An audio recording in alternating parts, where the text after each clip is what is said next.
Hello, everybody, and welcome back to Out of the Park 23 as the Minnesota Twins. And today it is playoff time. So we're going to go ahead and take a look at the Angels, who will be our opponent in the wild card round. This is really an offense heavy team. They were the only team in the league to score more runs than us, but they also gave up a lot more runs than we did. So we'll kind of take a look through the team. Obviously, lineup wise, Mike Trout is a problem. Not getting murdered by him is going to be really important. I think if he doesn't single handedly beat us, I think we're in a pretty good spot. Jared Walsh was really good as well this year. Quite a bit better than his year last year. But we appear to have our game breaking. Let's see if this can go away. There we go. Yeah, definitely a career year from him. And it's going to be this middle part of the lineup that will be the big thing. I think our lefties out of the bullpen are going to be really important here. Of having them be able to get out Ohtani and Walsh and not get destroyed by Trout is going to be really important because see here, Ohtani was worse against lefties. I think Trout was actually, interestingly enough, worse against lefties as well this year. Yeah, I mean, obviously he mashed them, but he mashed righties even more. So that's going to be thing. And then Jared Walsh. Yeah, did not hit lefties at all this year. All of his damage was against righties.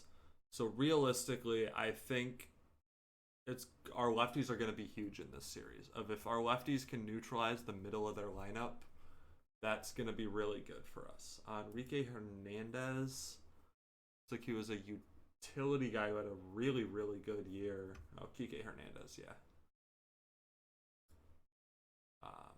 But doesn't look like he starts against righties or lefties. So that's interesting to see what they end up doing there.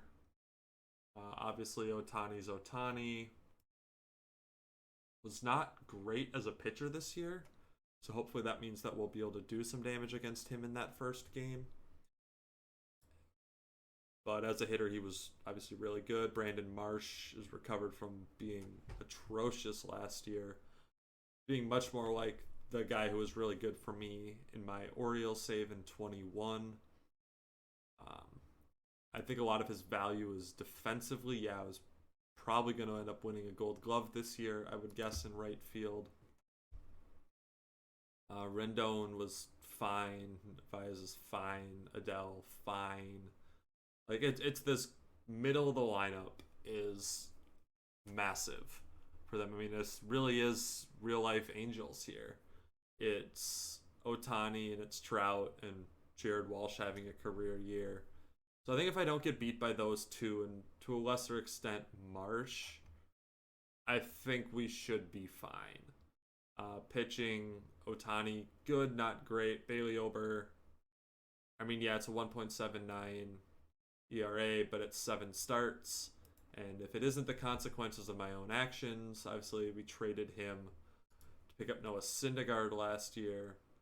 Sandoval, I think if this goes to a game 3, I think we'll mash him.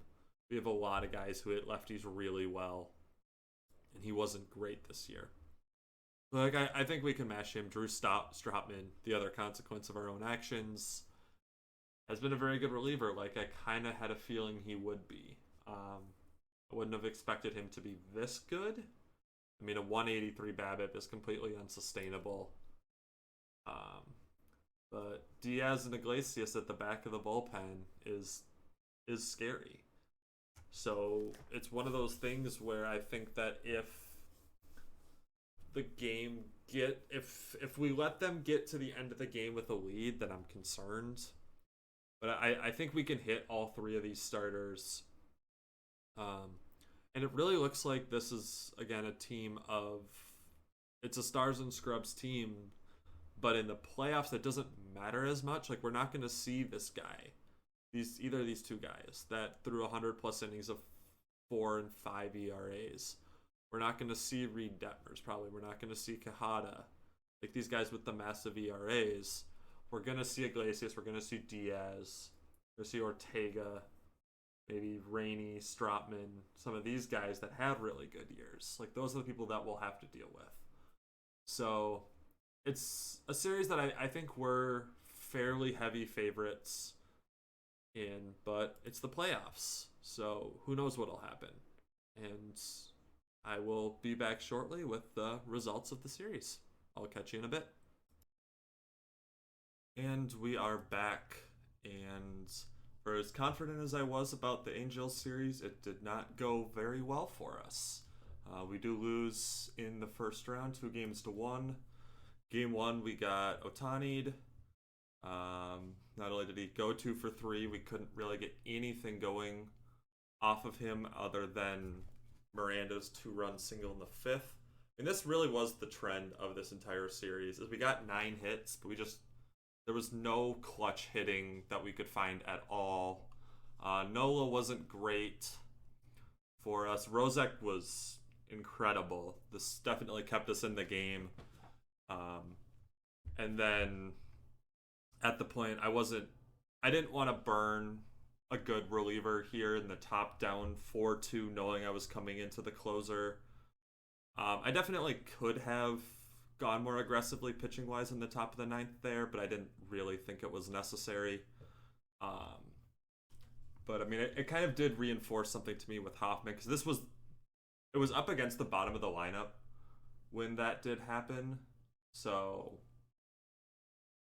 yeah, it was Rondon and Fletcher, those guys getting the RBIs there, where I don't know if he's going to be a part of the future. So that was sort of a test run there, and giving up hits to the bottom of the order, not helpful. We did beat Bailey over, so that felt good to not feel like we got burned by that trade. Really rough outing for Gomez, which was unfortunate. I think this is his first start all year, giving up more than 3 runs. But it's back-to-back bad starts, so that's kind of rough. But the bullpen was very good, so they kind of kept us in it. Buxton hit 3 doubles. Really, I think the mistake that I made then going into Game 3 was leaving Royce as my leadoff hitter.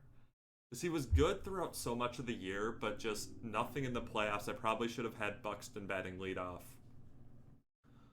But, yeah, we managed to come back against their bullpen, especially in the lefty, which made me have confidence then going into Game 3, because Sandoval wasn't particularly good this year.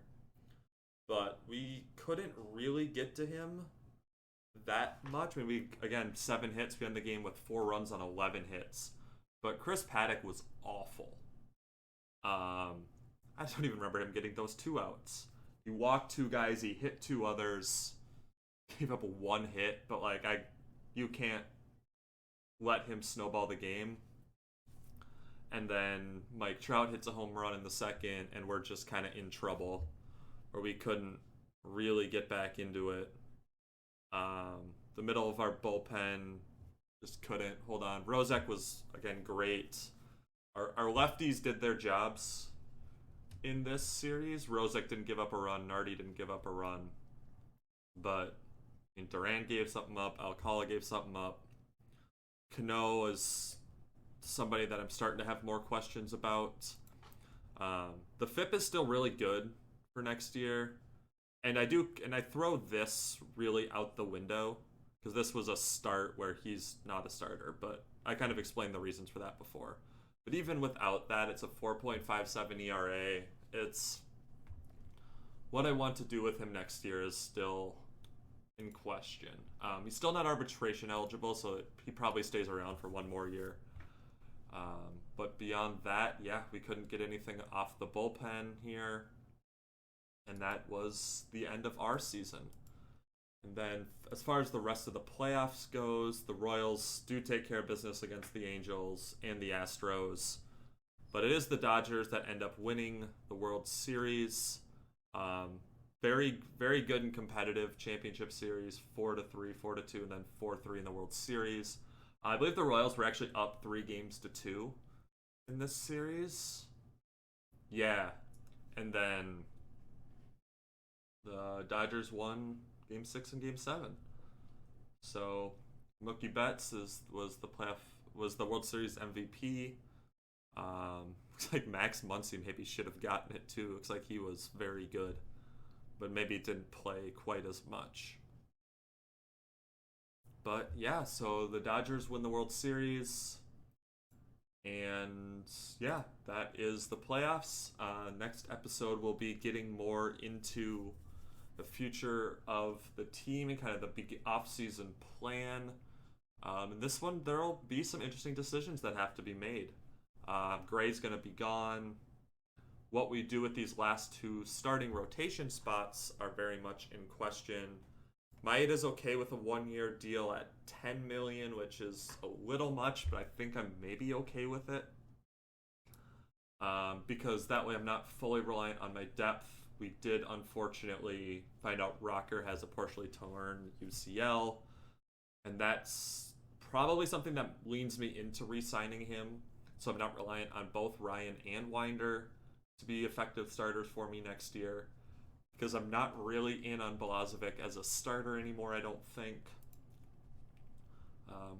I'm willing to give him some starts, I think, but I think he's probably better suited as a reliever at this point in time, but we'll see.